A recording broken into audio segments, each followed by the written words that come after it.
ಮುಳಬಾಗಿಲು ತಾಲೂಕು ಮಜರಾ ಮುದಿಗೆರೆ ಗಡ್ಡೂರು. ಗ್ರಾಮ ಪಂಚಾಯಿತಿ ಸ್ವಚ್ಛತಾ ಕಾರ್ಯಕ್ರಮ ಜಲ್ಲಪ್ಪಲ್ಲಿ. ಗ್ರಾಮದಲ್ಲಿ ಬಿಲ್ ಕಲೆಕ್ಟರ್ ನಾರಾಯಣಸ್ವಾಮಿ ಜಲಗಾರರು ಗ್ರಾಮ ಪಂಚಾಯಿತಿ ಅಧಿಕಾರಿಗಳು ಹಾಜರಾಗಿದ್ದರು.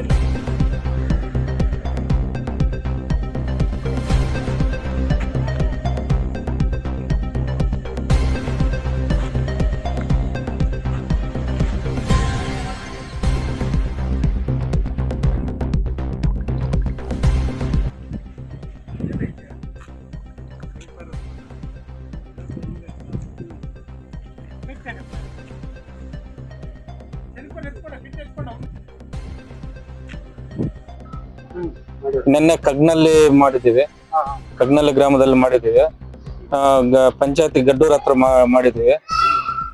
ಸೀಗೆ ಹೊಸಲ್ಲಿ, ಇನ್ನು ನಾಳಿದ್ದು ಸೀಗೆ ಹೊಸಲ್ಲಿ, ಟೀಕುರುಬೆಲೆ, ಚೌಡನಲ್ಲಿ ಈ ತರ ಎಲ್ಲ ಹಳ್ಳಿಗಳನ್ನು ಹಮ್ಮಿಕೊಂಡಿದ್ದೀವಿ. 4 ಮಾಡಿದ್ದೀವಿ. ಮಾಡ್ತಾ ಇದ್ದೀವಿ. ಇವತ್ತು ನಾಳೆ ಇನ್ನ 4 ದಿನದಲ್ಲಿ ಕ್ಲಿಯರ್ ಮಾಡ್ತೀವಿ. ಯಾವ ಸ್ಥಳಗಳಲ್ಲಿ ಊರಲ್ಲಿ ಅಂದ್ರೆ ಎಲ್ಲ ಸ್ಥಳಗಳಲ್ಲಿ ಅಂಗನವಾಡಿ, ಶಾಲೆ ಆವರಣ, ಅಂಗನವಾಡಿ ಹತ್ರ, ದೇವಸ್ಥಾನ ಹತ್ರ, ಫಿಲ್ಟರ್ ಹತ್ರ, ಈ ತರ ಎಲ್ಲ ವಾಟರ್ ಪ್ಲಾಂಟ್ ಹತ್ರ ಎಲ್ಲ ಕ್ಲೀನ್ ಮಾಡ್ತಾ ಇದ್ವಿ. ಊರ್ನಲ್ಲಿ ಮಾಡಲ್ವಾ? ಊರಲ್ಲಿ ಇದ್ರೆ ಮಾಡ್ತಾ ಇದ್ವಿ. ಲಾಸ್ಟ್ ಏನಿದ್ರು ತ್ಯಾಜ್ಯ ವಿಲೇವಾರಿ ಏನಿದೆ ಅದನ್ನೆಲ್ಲ ಕ್ಲಿಯರ್ ಮಾಡ್ತಾ ಇದ್ವಿ. ನೆಕ್ಸ್ಟ್